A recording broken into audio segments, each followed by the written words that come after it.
Hello, and welcome to another Steel Division Divisional overview. And today we're taking a look at the 3rd Fallschirmjäger Division, the German paratrooper division. There is 91st Luftlander, but this is definitely more paratroopy. You know, they wouldn't really perform that much in terms of paratrooper operations past 1941. Creep. But nonetheless, let's see how you actually build a deck for them. So income rise. Got 85 points in A phase, 95 in B, and 145 in C. So a pretty low amount early on, especially B phase, which is pretty inadequate. But 145 points in C makes you a paratrooper version of Panzer Lehr, without the Panzers, and without much Lehr. There's a little bit of Lehr, but not a lot of Lehr. 38 activation points, which is a healthy amount, and in terms of slots, you've got lots of infantry, recon, airplane, and anti-tank, and everything else is pretty standard. You're not really, lacking in any, slot numbers. At least have the minimum of 4, which is much better than the minimum of usually just 3. So let's take a look at the recon. So we've got Auxlayer and BMWs. These guys are trash, don't even bother. We're not even going to talk about them, because we got the 3 major recon units. The Spar Troops, the Abwehr, and the Sniper Team. The Spar Troops are pretty much more your regular recon squad. As you see, you get more per card compared to these other 2 specialized squads. You pretty much just want to use these guys as regular dudes, hold fire, and just spot everything that you see. They do provide pretty good, fire support if you need it at close range, as the FG-42s are definitely better than G-43s or Kar-98s. You also got the Abwehr, which is the Panzer Tank squad. They got 4 SMGs, 4 MP40s, which is pretty decent at CQC. They can hold their own, but I wouldn't be treating them as a CQC squad, as they just don't really have the HP to survive against other guys. But if you ever get ambushed or if they need to fight, they can fight. But mainly you got the Panzer Schreck, which is a deadly piece of equipment, and definitely a very important piece of equipment, especially for this deck, and you're going to be wanting to run around the forest and pop in Shermans and Cromwells with this rather powerful anti-tank weapon. And pretty powerful is the extra 100 meters compared to a Panzerfaust makes a huge deal. You can get a lot of very good kills with Fallschirmjäger Abwehr squads. Then you have the Sniper squads. Got G43 Sniper and 2 MP40s. Ages ago, I believe last year, these guys actually used an anti-tank rifle as a sniper.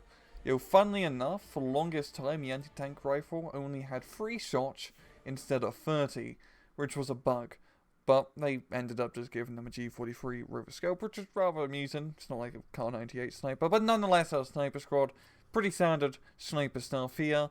Yeah, they're alright. They're pretty decent. They have more HP compared to British sniper squad, so you got that going for you, and they're good for just stunning everything up. You got more Abwehrs in B phase, and then you got these Italian armoured cars.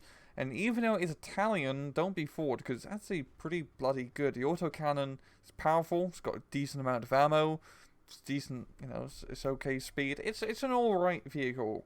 It's not the best thing in the world, but, the extra armor penetration on the autocannon does give it more firepower than your regular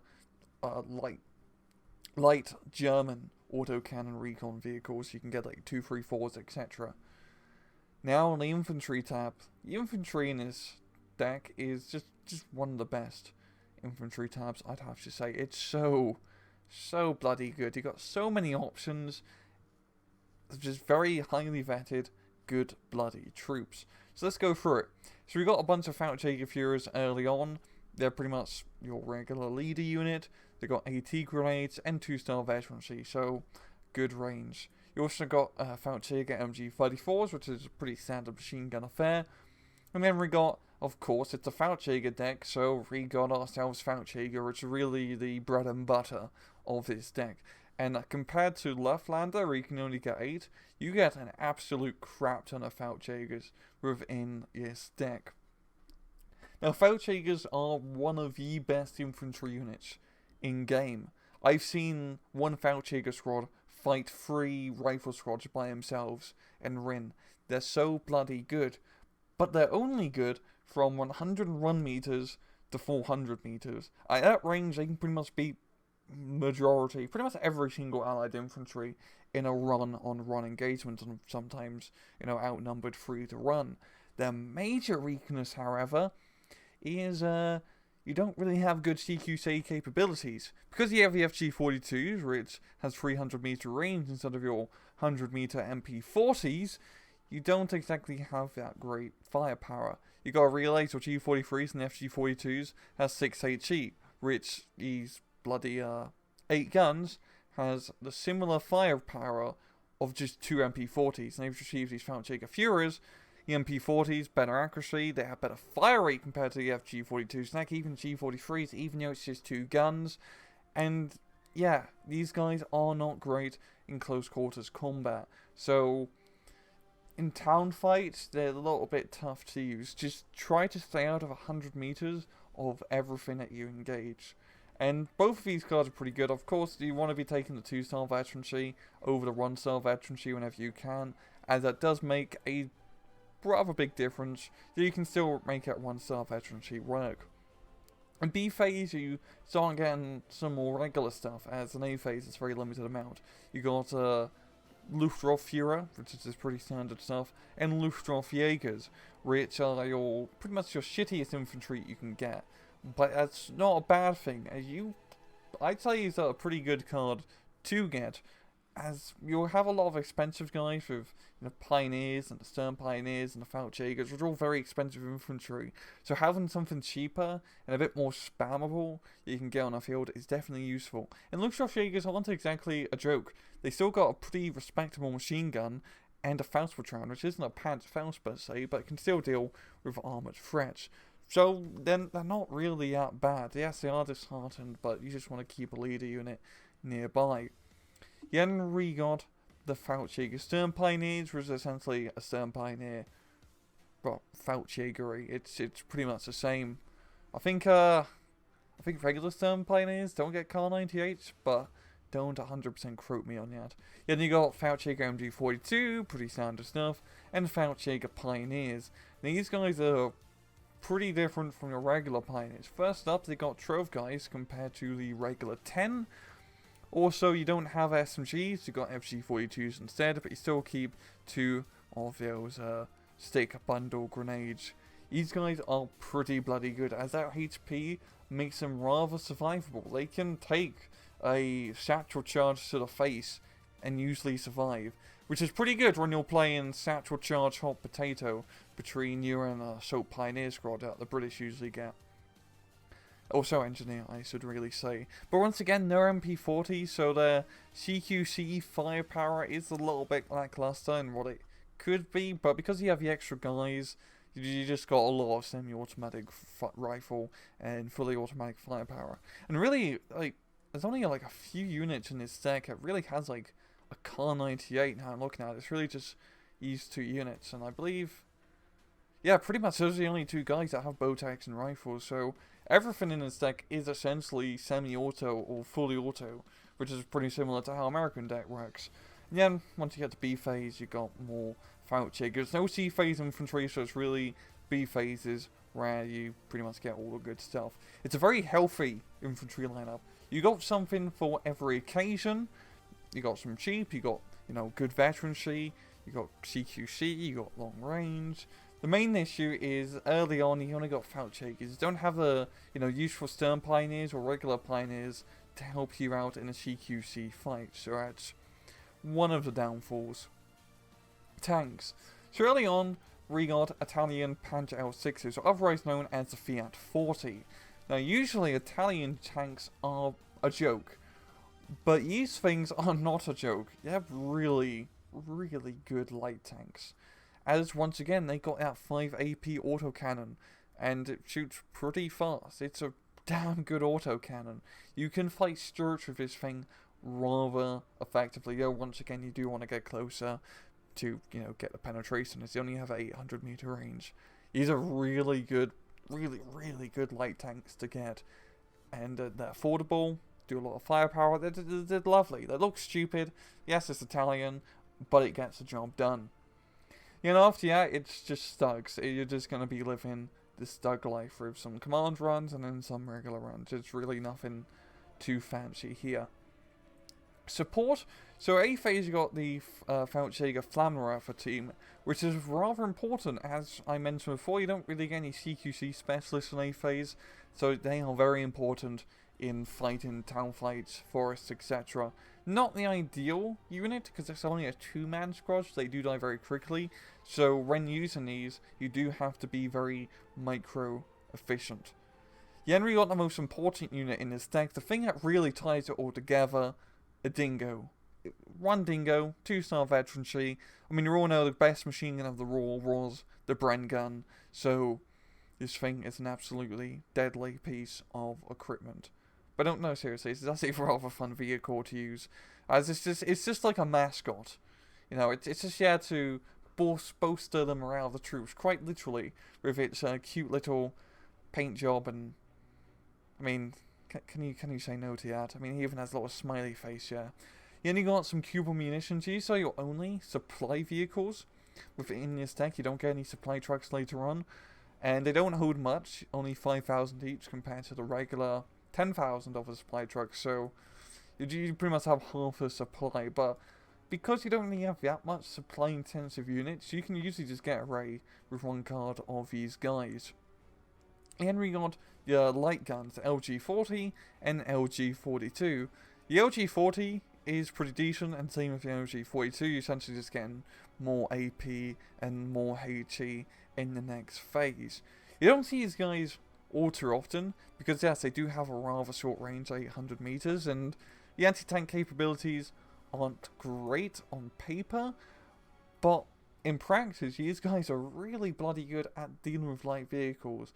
And it's not just because they have lower AP, so that's the only thing you can kill, but okay, so when an anti-tank gun, such as a regular, like Pak-38, for example, shoots like a half-track, sometimes a half-track survives with a critical hit, because it doesn't roll enough HP damage after the penetration to get the 1-hit kill per se.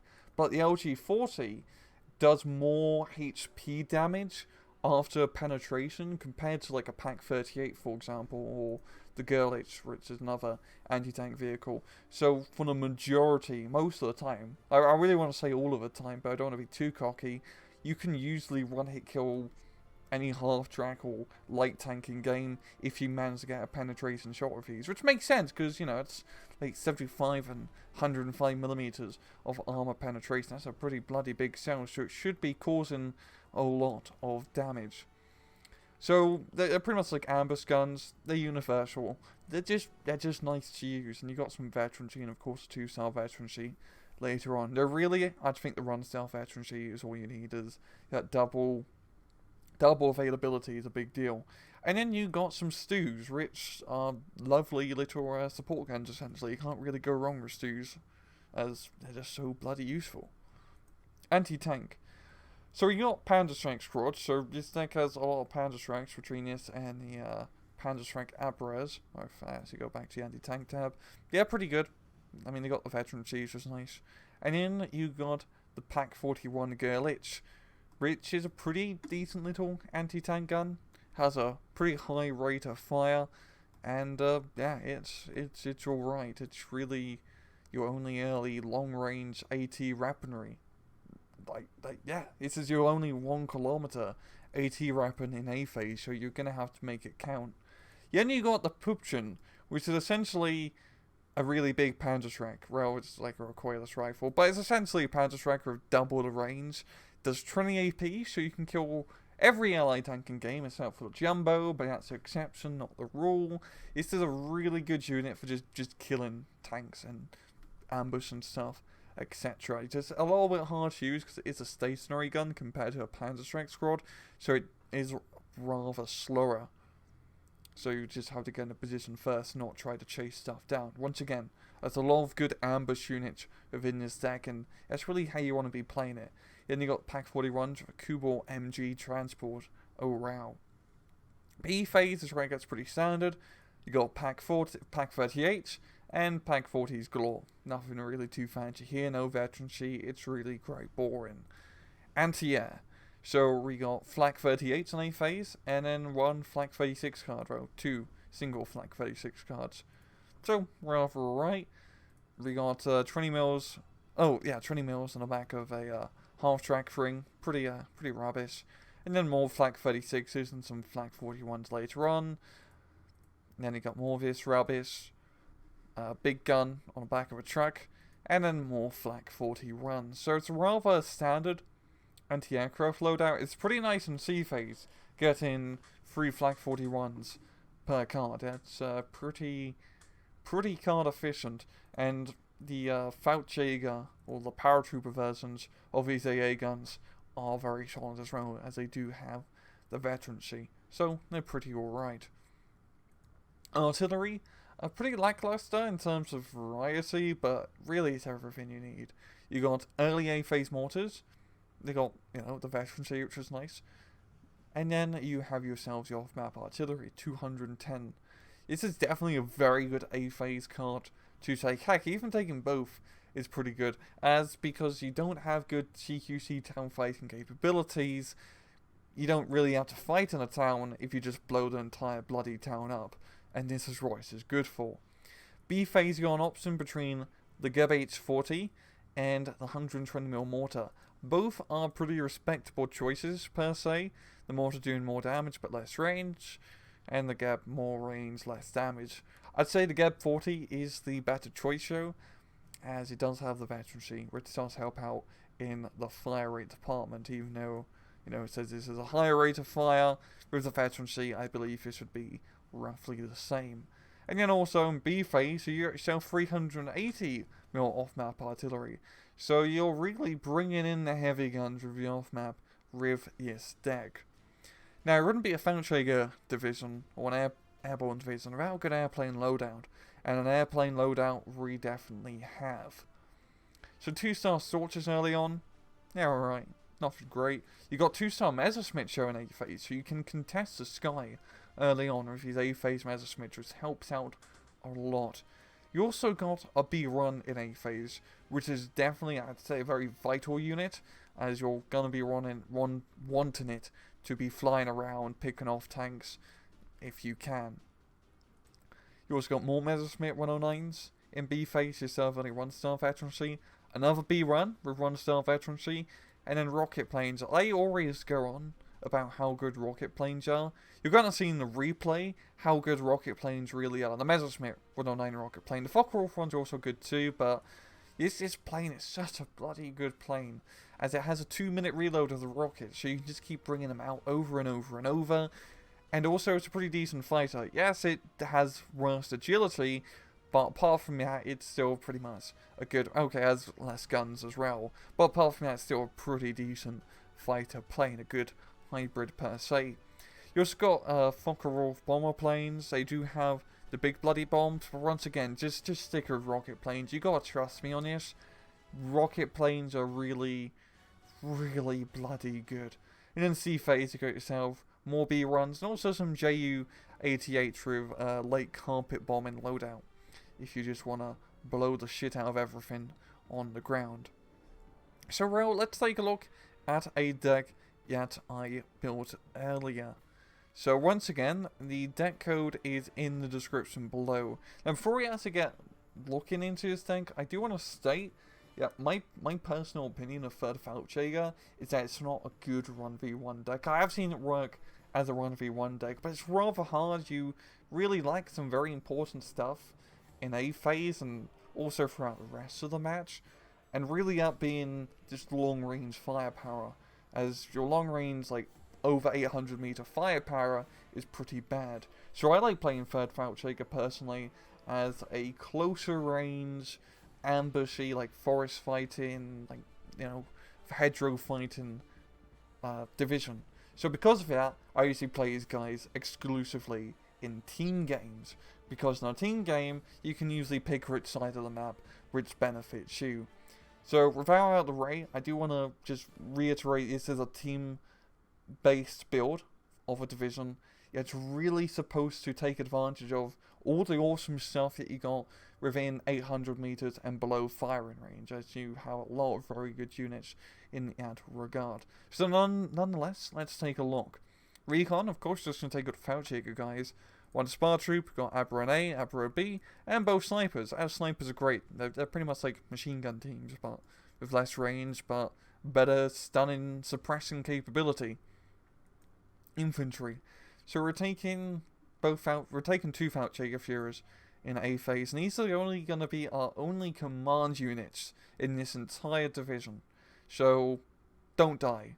We also got two of the 2-star veterancy Fallschirmjägers in A phase, and that's really it for the A phase infantry per se. B phase, one Luftwaffenjäger, one Sturmpioneer, one Fallschirmjäger Pioneer. A pretty healthy amount. You could, switch these guys around. Have 2 Pioneers, have 2 Sturmpioneers. I think it's just kind of good having a little bit of both, as the Fallschirmjäger Pioneers are good at just taking damage, while Sturmpioneers are much better at dishing it out, because flamethrowers and the smoke allows you to get in closer, while Luftwaffenjäger is just to hold unimportant sectors, just be a cheaper spammer unit, because everything, as I mentioned before, is pretty bloody expensive. And then we're doing one of the 2-star veterancy Fallschirmjägers and one of the 1-star veterancy Fallschirmjägers. So you're going to have a lot of infantry, and just because of all the infantry is rather expensive, you're not going to run out of infantry in this deck. Unless you're doing really bad and you keep losing everything, that's not going to be a problem, even though we only have everything in A and B phase. Tanks! Well, I should really just say tank. We're just taking one Panzer L6, and this is what I mean when I'm saying that we're not even going to bother with using anything that shoots above 800 meters, as it's all pretty pants. As a Sug 3G, for example, it's not really a great unit. It's overpriced, and by B phase, it's just going to be your main tank unit, but it doesn't have a turret, so it's not great in CQC hedgerow firefights, as Shermans and Cromwells are going to be able to get first shot if they come around a corner in an aggressive manner per se. And also, because you don't have 1.2 kilometer range, Wolverines and 1.2 kilometer AT guns is really all the rage and allies once B phase hits, so this isn't great in open ground engagements either, so I just kind of not bother taking it. Support? Of course we're taking the Flammenwerfers in A phase, because by god we really need the extra CQC firepower. 1 Kubel munitions, 1 LG-40, very good early unit for dealing with half tracks and just a bit of extra firepower. I mean, it doesn't take any of the machine gun teams, and that's because I view these guys as essentially machine gun teams, but they can actually blow up tanks, which is much more useful in a machine gun team. And then 1 card of the LG-42s in B phase, because once again, they're pretty decent. No Stooge, because like I've said, we're not even going to bother past 800 meters with this division. Anti-tank, we're taking both cards of Panzerschrecks, 1 Pupchin and 1 Pak 41 Gerlich. We're taking this 2-star run, as the Kubel Ragging gives a bit of extra firepower, and also the veterancy helps out a lot. This is our only 1 kilometer AT weaponry we're going to have this entire division. Ground rise, at least. So, yes, you're pretty pants when it comes to long-range firepower. But you're going to be thinking, that's a lot of Panzerschrecks. You also got all the Abwehr's too. Do you really need that many Panzerschrecks, Rang? The answer is yes. Yes, you do. Because Panzerschrecks are so bloody good. Once you get the hang of it, you can have these guys sneak around enemy lines. I've had instances where I managed to sneak Panzerschreck squads behind enemy lines on a road and managed to pick off 2 or 3 tanks. Of course, sometimes they're not really paying attention. I shouldn't really be able to get 2 or 3 tank kills, maybe just run before getting bombed to death. But you can just sneak these guys absolutely everywhere, and you'd be quite surprised how effective just using Panzerschrecks are. And once again, Riyadh is going to be focusing more hedgerowy 800 meter engagement zones, so these guys make a rather good choice in that sort of environment. Same with the Pupchin as well. Anti-air, pretty standard stuff. The Flak 38 in A phase, good fire support and also good dealing of airplanes. 2 of the Flak 36 cards, and then Flak 88 in C phase, so a very healthy amount of anti-air. It's really just enough to get you by. Artillery, we're going to take 1 mortar card and 1 of the 210mm off-map. Yeah, we're going to take 1 of the GEP 40s and then 1 of the 380mm. So, not a lot of artillery. Nice thing is 2 of these are disposable artillery pieces, so even though we only have 1 cube of munitions, we're not going to really run out of ammo. You're not going to worry about repairing tanks either, because you're not going to have that many tanks. All you have to worry about, supply-wise, is keeping a few artillery guns up and running, and just making sure your Fallschirmjägers have machine gun ammo. But apart from that, you're doing pretty good supply-wise with this deck. Airplanes, we're taking all the B1s. Even though I said that we don't have any long-range AT capability, the B1s are the exception. If you are going to get pushed on the open ground, these are here to stop the pushes. And that is very important at picking off important Shermans, Cromwells, high-priority tanks that just need to blow up for you to be able to push up. We're taking one of the A-phase Messerschmitts and one of the B-phase Messerschmitt fighter cards. And after that, we're just taking 2 of the rocket versions, because they make decentish fighters while also being good for ground fire support. But yeah, so overall, the pros of this deck: extremely good infantry, just one of the best infantry tabs in game. You really can't go wrong with Fallschirmjägers. They're just so bloody good to use. Really good air power, just very powerful air power. The B runs help deal with the tanks. Good fighters, rocket plane spam, rocket plane spam, rocket plane spam. Just use those bloody rocket planes, I beg you. Heavy sea phase income, and it's really quite surprising, because usually when you think like airborne deck, you're thinking like 101st, which is a pretty terrible sea phase income and kind of unit variety. But sea phase for this division is lovely. Even if you don't get that many units unlocked in sea phase per se, that income is really just there to be able to buy all the planes that you have, because the planes are rather expensive. So you can just get them all out in sea phase and just go absolutely down on everything on the ground if you manage to get air superiority. Veterancy galore, you got a lot of veterancy in this deck, because of course, you know, airborne troopers gonna have a lot of veterancy. And also it's a rather fun deck to play. Once I said before, I use this deck specifically in team games. We're gonna see the 1v1 deck in the upcoming battle, when we actually see how these guys perform in a 1v1. The deck build is rather different, but nonetheless, it's just really fun to play, as you are focusing on ambushing. You're holding 5 LG-40s, Pupchins and Panzerschrecks, trying to lure your enemy into kill zones, and then just absolutely ripen the floor out of them with your close range AT and your Terminator Fallschirmjägers with their crazy machine gun firepower. It's just a very good deck in that regard, and it's just a lot of fun to play in general. Now, the cons of this deck. The major one is you have trouble fighting over long-range engagements. Now, for your long-range engagements, your 4 main units are Stugs, which, like I said before, aren't that great in open ground, as you're just going to get outranged by 1.2 kilometer AT weaponry, and at closer range, you just don't have the turret, which is a pretty big deal. You've got the Pak 40 and the Flak 88, which are both pretty good, because they can blow tanks up, but they both lack veterancy.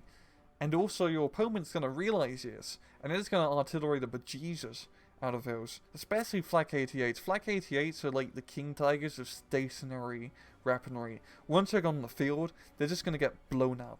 They're going to be able to survive a little bit, because the Flak 88s have like 12 HP, but it's all 10 HP. It depends on what run. But nonetheless, they're just going to be stunned up, and they're not going to be able to actually do much damage. You only got the B1, which is really the important unit in terms of dealing with enemy tanks. That requires you getting good air superiority. So it can be rather tough in those long-range engagements. You have a low early income, especially in B phase. It's going to be rather tough just holding out through B phase. Even if you get the units in B phase, you just don't have enough money to really be able to purchase all of them, especially the important airplanes that you can get.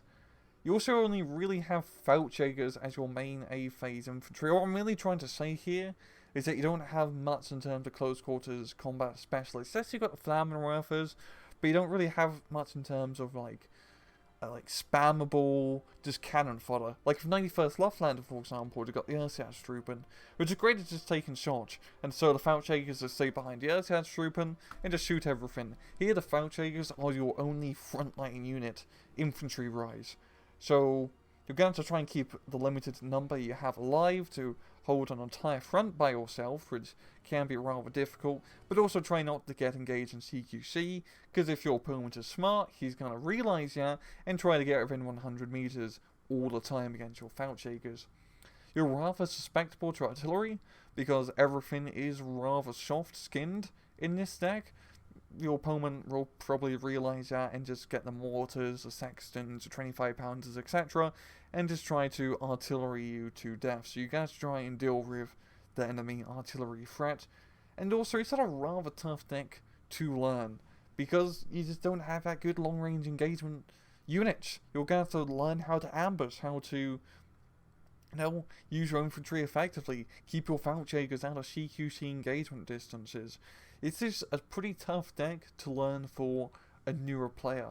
I wouldn't recommend to try and pick up this deck early on if you are new to the game and watching this video.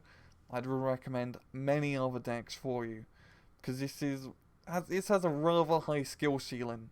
It's pun intended, actually. So yeah, you just have to be very good with using your air power, and you need to get air superiority, because that's really your one saving grace in sea phase once the allied armor spam usually comes into effect. So now I think that's enough rambling, and let's see how Tomato Mafia deals or plays as third Fallschirmjäger in a 1v1. And we are back. This is a 1v1 on Coville. We have ourselves Tomato Mafia playing as third Fallschirmjäger division, and he's going to be fighting off against Gypsy Danger, who's playing as the 2nd French Armoured Division. Take a look at Tomato Mafia's deck. Now, the major difference is this is a 1v1 focused Fallschirmjäger deck, so he is going to be bringing out Stugs. And you have to, because you can't just not choose to find open ground engagements compared to my more team focus. I'm going to be picky and pick the side that only works for me. So he's going to have the Stugs, he's going to have more Flak 88s, he's taking the Recon armored cards later on. And as you can see, he's taken all 3 cards of Messerschmitt rocket planes, and you're gonna see Rye later on. Only 1v1, which is pretty risky, as that's a pretty important AT unit early on. Not much in terms of anti-tank, lot of flamethrower guys, because it is a 1v1. You definitely do want to have, the extra CQC firepower. Apart from that supports tab, it's pretty bare.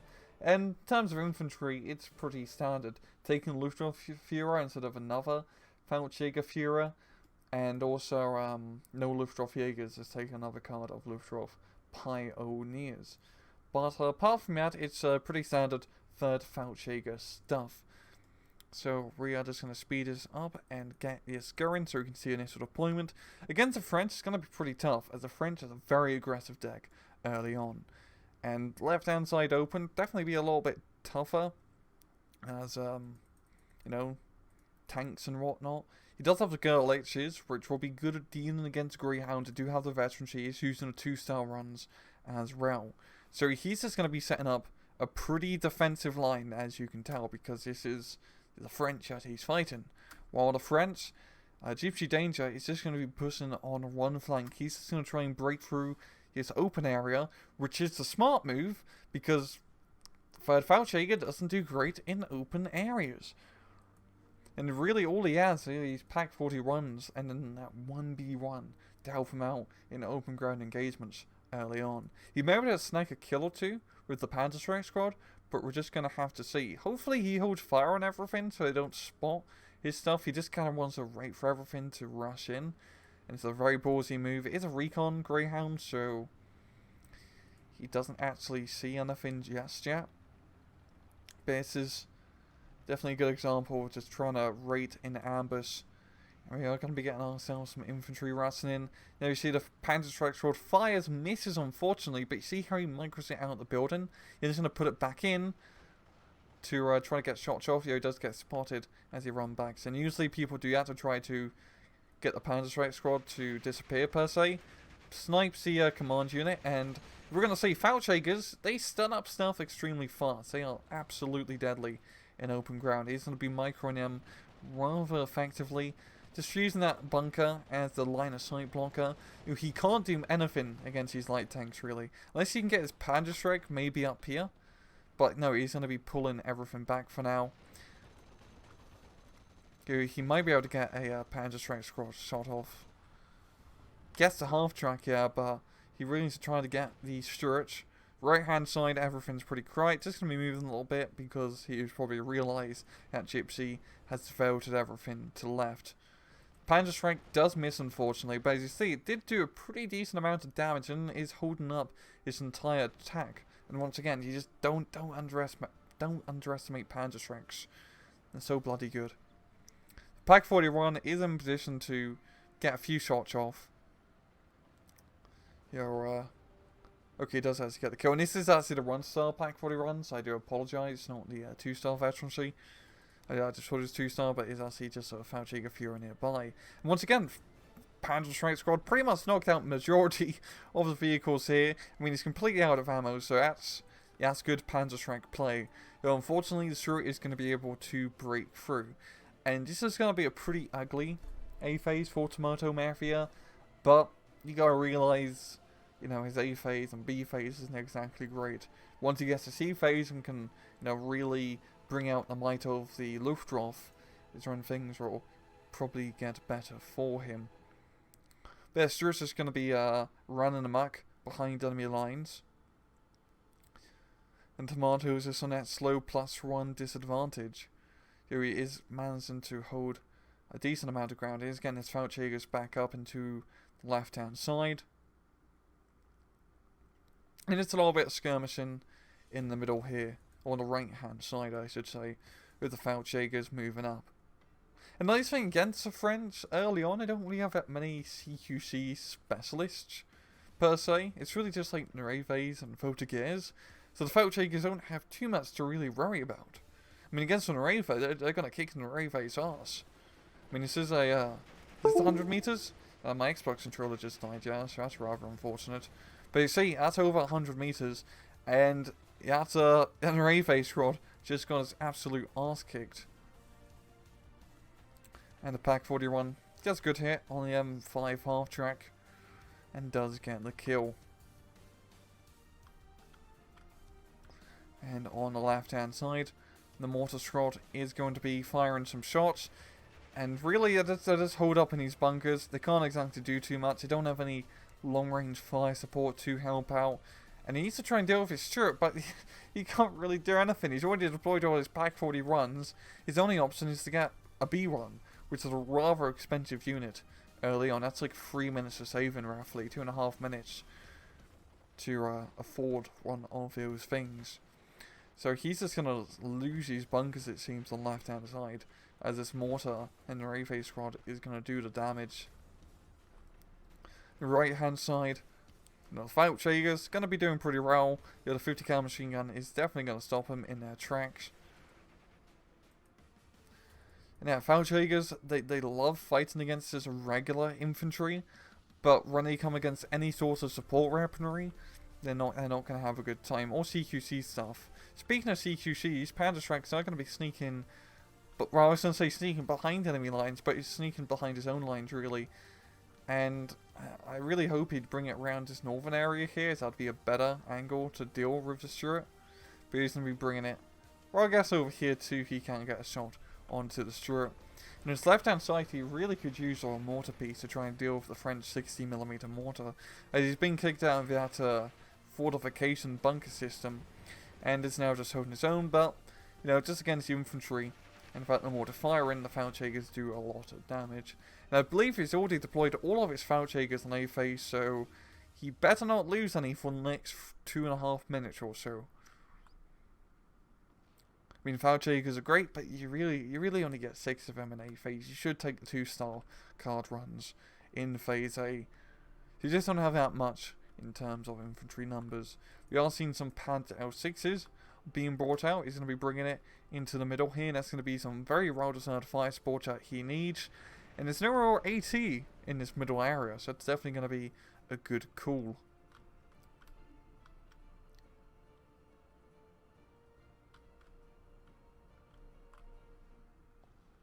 Now mortar's going to be firing on left. And even though Tomato, he is on a disadvantage, I mean, he is losing by a +1 point still, he is at least trying to apply pressure on this right-hand side. So he's not just, you know, losing left hand willy-nilly. He's going to get some shots off with the Fiat, but the Stuart is going to come in, and the Stuart is outranging the Panzer. So, yeah, the Panzer is going to be forced to fall back for now. And we're going to be hitting B phase very shortly. Hasn't been a pretty early on start for 3rd Fallschirmjäger, but it's really just kind of to be expected. It all depends on what like division you match up against. And B1 comes in and pretty lucky hits here, getting a double tap, knocking out both tanks. And the B1, it's such a finicky unit, because sometimes you kill all the tanks, other times you can just never seem to get that lucky hit. I did like how he did end up bringing out a Messerschmitt plane too to screen for the B1, because you never want to bring your B1 or B3 out unless you have a copious amount of anti-aircraft weaponry on the ground. Sure, it did die down south by the way, or having some fighter support to cover you, as the B1s and B3s are very susceptible to even just a single crappiest fighter.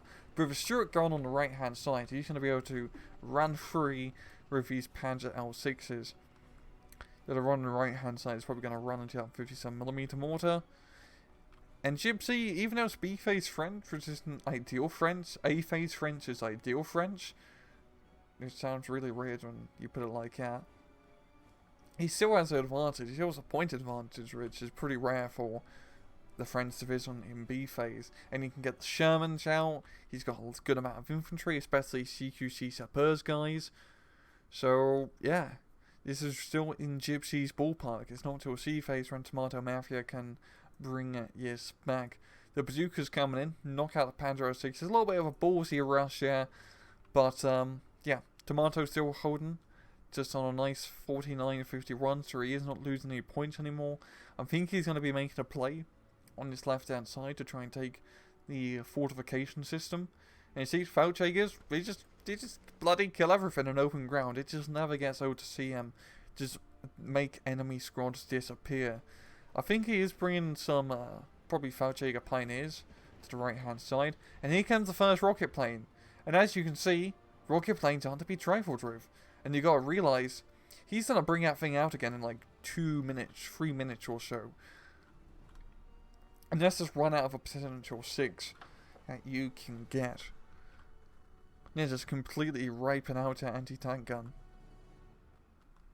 Oh, it's just getting regular Fallschirmjägers onto the middle. Which, yeah, I guess makes sense. But he's just gonna run into the 50 cal machine guns. He really needs some sort of artillery to help him out. And a 57mm on the right hand side knocks out the Panzer L6. And yeah, it's just not really looking good for Tomato Mafia. He has the infantry, but he just needs the fire support. As the French has the mortars, has the machine guns, has the tanks, and even the infantry aren't as great mano to mano. When you bring bigger guns to an infantry fight, the bigger guns usually win. I mean, you know, it's like a phrase. Artillery is king of battle. But Tomato is going to be setting up defensive position left hand side. Getting a Popchin over here actually. This is definitely 100% a Popchin. And it's going to be pretty good Popchin territory, because right here he can pretty much kill everything within this radius, which is pretty damn good. And the Popchin is not to be trifled with.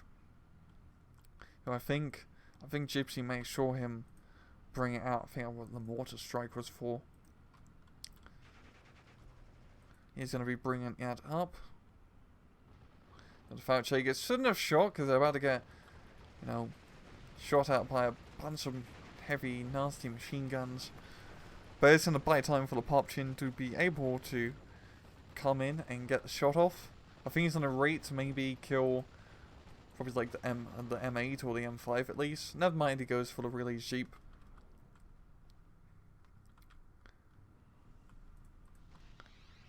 And then half track, as you can see, Popchin, it doesn't mess around. You know, as you see, the problem is with the Popchin is once he gets spotted, it usually gets shot at pretty quickly. He did manage to get 3 kills with it, so he definitely paid himself off here. But now he's going to be forced to fall back and rate a little bit. And I was going to say command car could get the surrender, but the Fallschirmjäger Furies are here, and that's going to stop you. But knocking out Stuart is definitely a big kill. And you're going to be seeing a rocket plane. Going to be going for the Bofors. And knocks it out. Rocket planes, guys. Just use rocket planes. That's all you need.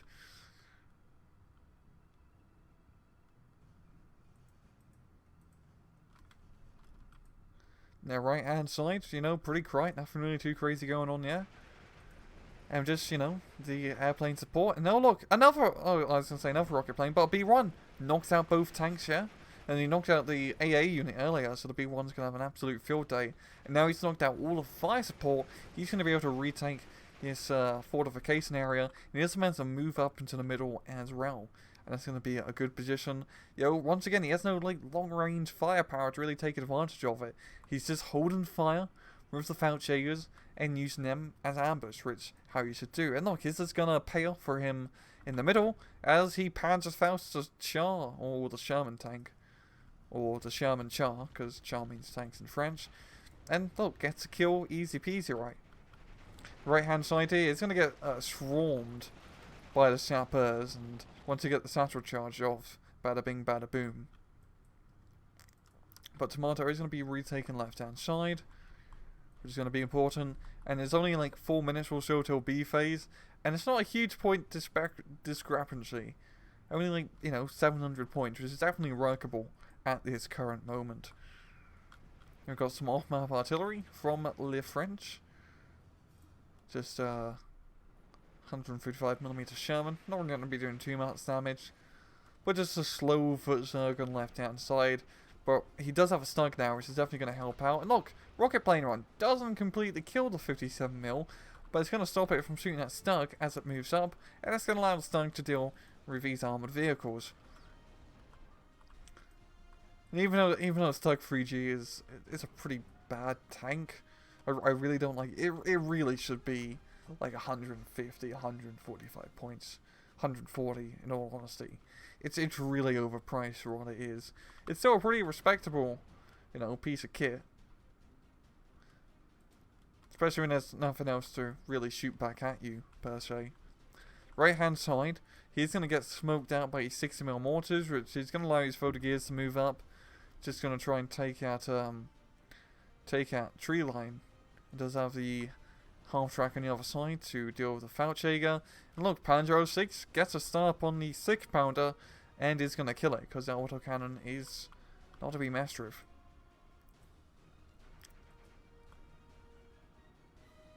And he's moving up the Popchin, but it's not going to be all that useful in his open ground engagement area. But he might as well just try to move it up at least. Got the fighter Messerschmitt, going to be strafing the 6-pounder, which is going to allow the Stug to finish it off. And he's just trying to knock out all of the AT guns. Fortunately, as well, nice thing playing against French is they don't have any 1.2km AT guns. The only 1.2km AT is Wolverines and 76 Shermans. And I'm really quite surprised you haven't even seen a Wolverine or 76mm Sherman that's been brought out already.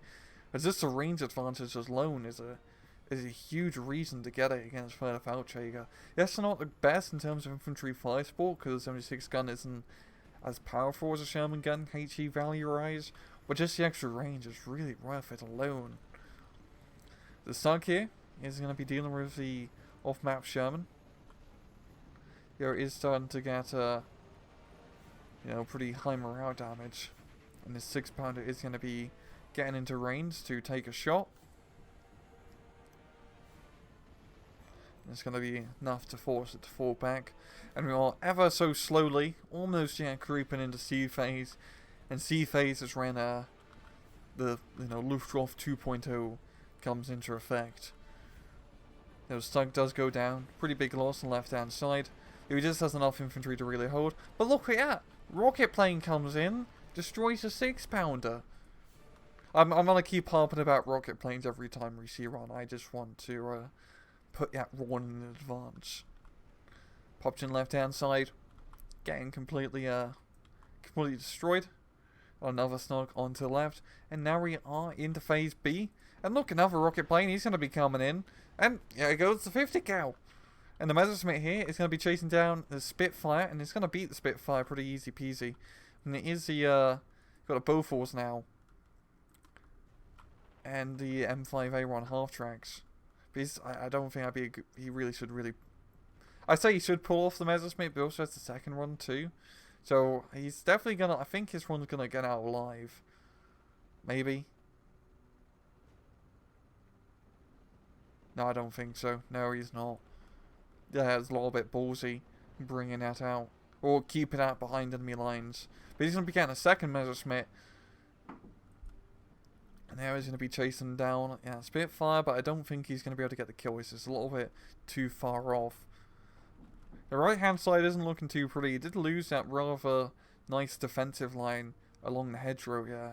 But the Panzer 06 is just going to be keeping things at bay at least. And this is the first time we've actually ever seen Klosterman, the French fighter race.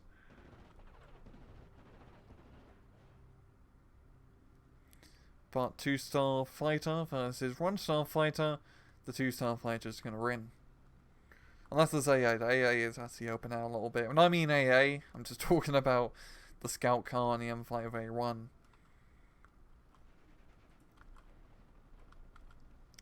We've got Stugs on the left-hand side, going to be pretty much engaging. And I'm still rather surprised we haven't seen any Wolverines or 76mm Shermans from the French, because that's kind of important with dealing with the Stugs. And also just the range advantage alone. Klosterman does get shot down, and Tomato Mafia pretty much controls the skies, and it's what you really need to do in sea phase. You need to have control of the air power to really take advantage of that income in sea phase, as that's the best bang for your buck that you can get. Because in sea phase you can pretty much buy every single plane in 2 minutes, which is lovely, absolutely lovely. And a B run coming in. Gonna be going for the half track. Doesn't get a kill though.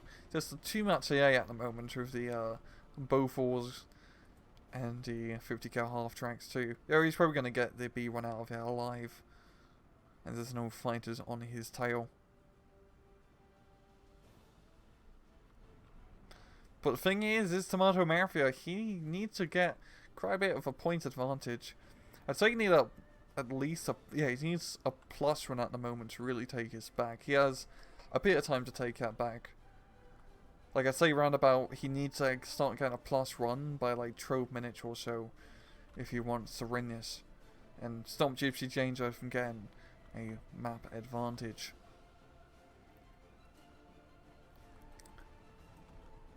The AT grenades, as you see, do a pretty decent job here. Not to be underestimated. Just bringing in some more infantry left, probably just Fallschirmjägers. And Stooks are really just going to town. I'm really quite surprised seeing how bloody effective these Stooks are working there. Once again, there's not really much AT to really worry about. So for the 6-pounder, which is coming straight down the road at him, you know, he does pull it off just in time. That would have been rather silly losing a 6-pounder by charging a Stook. And finally we are seeing a goddamn Wolverine. And no, 6-pounder, it just disappears to the rocket plane, huh? Those rocket planes are pretty good. And we've got another rocket plane on the left-hand side. I think he used it on the, oh no, he hasn't even used it yet. He's going to be using it on the Bofors gun. And we're looking at fallback. He doesn't get a kill, but definitely did a lot of damage, yeah. Another Stug on left, so I think that's all of his Stugs yet he's brought out. Yeah, he only has 4 Stugs in his deck, so he's lost one earlier, so that's all of his available tank firepower. This Wolverine's definitely going to be a tough customer, as it can outrange the Stug. That's going to force PLK to start getting some flak 88s. That is his only 1.2 kilometer AT weaponry. And he only has 1B1, which isn't really enough to survive on, to deal with all the potential armor threats. Unless it's just this one Wolverine that Gypsy just decides to use and nothing else. We've got Stug maneuvering around the left.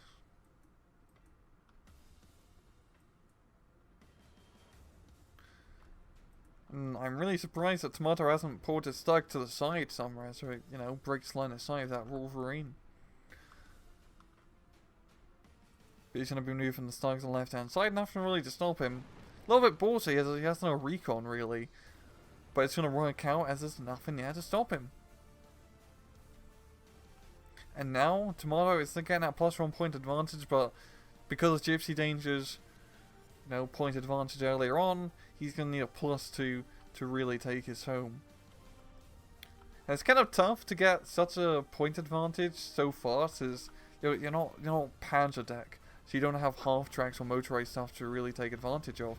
And look, he stuns up the Wolverine here, and he's going to be resting up the infantry, and actually gets a kill with a Stug here. So yeah, look at that. The rocket plane comes in, stuns his Wolverine, and Stug finish off. Pretty good, right?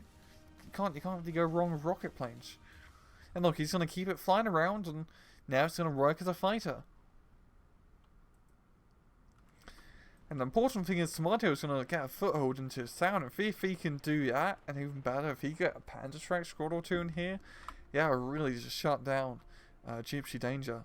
And look, plus 2 points advantage now for Tomato as he's completely annihilated the left-hand side. Right hand isn't looking too pretty. We've got this pocket here of Nueves. And he's still playing his, maybe pop some smoke and then charge up in Nueves. But the Fallschirmjägers are going to be going in for flank. You have to get rather closer on Nueves, and that's not really ideal for the Fallschirmjägers. Stug dies on the left-hand side. He only has 2 Stugs, and one's already kind of damaged. So once, actual enemy AT is on the field, the Stugs do have a rather tough time. And now all his stuff is just getting stunned up, as he doesn't have any fire support nearby. And also rather surprised Pio or Tomato Mafia hasn't really used any artillery this match. I mean, he's pretty much using the Messerschmitt 109s as artillery. And speaking of, okay, that's not a new one. It's just the same rocket plane as before.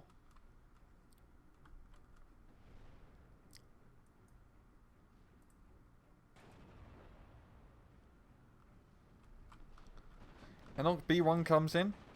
Gonna be trying to kill Sherman, but just not enough armor penetration. The B1 only has like 9 AP with this AT gun. Now, it doesn't mean it can't penetrate the Sherman. It definitely can, because once you get closer to the target, you get more AP, and there's definitely enough distance that you can gain or close in to penetrate the Sherman frontally. But ideally, to be safe and to get the best penetration chance, you want to try to go on it from the side. But he's going to be forced to fall back here, which is pretty good. You do have his bazooka squad behind enemy lines. So I would say it's a rather scary thing to have, but there's no real tanks that Tomato Mafia can really get anymore. Maybe like another Panzer 06. So not really going to be doing too much damage out of the bazooka. Maybe force an infantry squad to unload earlier, or kill like one infantry squad, but that's really it. Stug does go down, so we're just down to 1 Stug. And another rocket plane. He's going to be going for the Votagears machine gun team, and pins it down pretty easily. And what I love about rocket planes so much is that they always hit their target.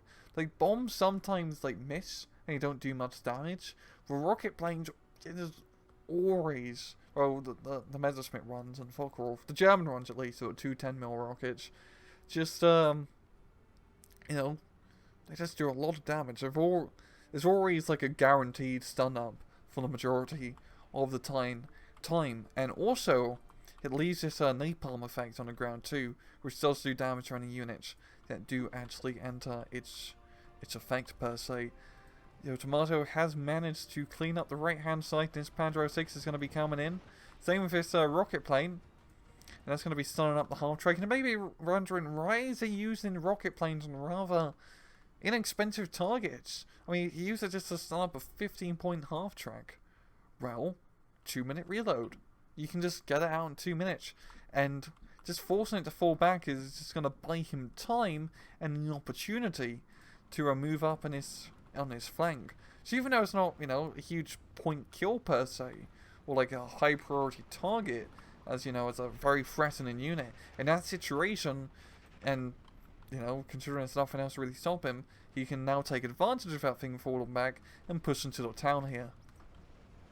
And gets the double surrender, another rocket plane, and now he's just taking the make of all the rocket planes that he has. As you see, it's this absolute rocket plane spam.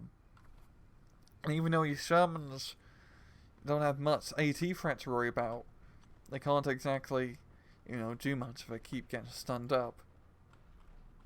You do have Fallschirmjäger pioneers in the town, That's rather scary. It's going to be very tough to deal with. I don't think Gypsy has the French flamethrower troops in his tank. Another rocket strike, yeah.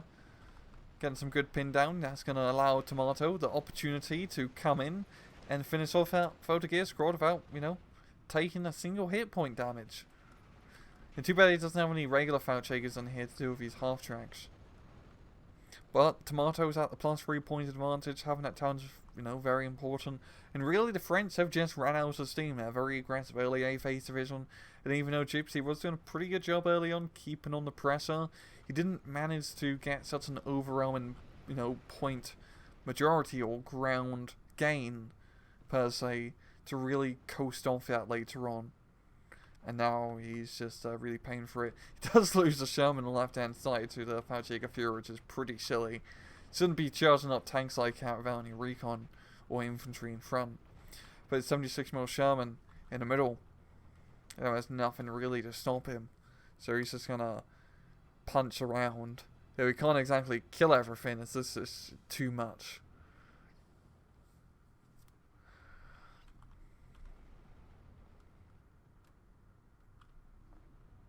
And yeah, Tomato just has a good amount of ground. And you're actually going to be seeing the first anti-aircraft unit being brought out from Tomato.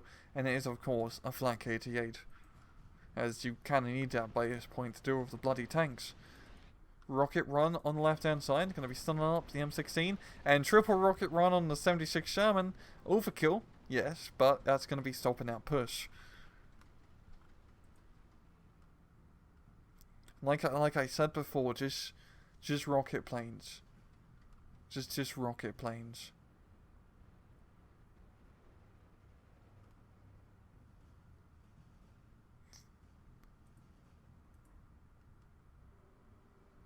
Now Flak 88 set up in the middle and one on the left hand side. By this point, Tomato Mafia has such a huge point advantage, he could probably just go make a toast sandwich and come back and still win the match. So we're just going to be speeding things up. And yeah, as you saw, it can be pretty rough early on as Fallschirmjäger, especially on a map such as this, where, you know, in the open ground engagement areas, you're not going to be having a good time. As we saw, just the 76 Shermans and Wolverines pretty much shut down all the Stugs later on. He was a little bit delayed, Gypsy, in getting, you know, his long-range AT weaponry out. But Tomato held his ground, and just did pretty well. And once again, just rocket planes. Bloody rocket planes. And we take a look here. I want to take a look at what they've actually done. B1 actually did pretty good job. Not only knocking out light tanks, but that helped out early on. But see, this rocket plane here knocked out 2 AT guns, a Bofors, a turret, and a 50 cal machine gun. Now, considering he can only kill 1 unit per strike, that means he brought out, you know, he did 5 strikes of his things and got 5 kills. So probably did more strikes of it per se. But it really just goes to show the bloody reload time in this thing. You can pick off a lot of targets with a Messerschmitt 109. Or the rocket run at least. Yeah, Stug's actually doing pretty well. But that's because Gypsy didn't really bother getting much, you know, proper AT early on. But yeah, it's just, they're good at holding ground with Fallschirmjäger, as you got the infantry, you got veterancy, you can do really good ambushes, as you saw with the Panzerschreck early on as well. But it can be tough in open ground. It can be tough, like good luck playing 3rd Fallschirmjäger on the show. I really wish you the best of luck on such an open map as yet. I still don't really recommend 3rd Fallschirmjäger as a 1v1 division if you're trying to play competitively. Once again, I have seen it work. It's just very tough to make it work. But yeah, if you can just take one thing out of this video, just use rocket planes. Bloody rocket planes. I pretty much just made this entire video just to annoy the shit out of you guys to use bloody rocket planes, as they're so bloody good. They're so bloody good. So I'm gonna shut up and leave it at that. This has been another Steel Divisional overview. I hope you guys found this video helpful, and as usual, please just take it easy.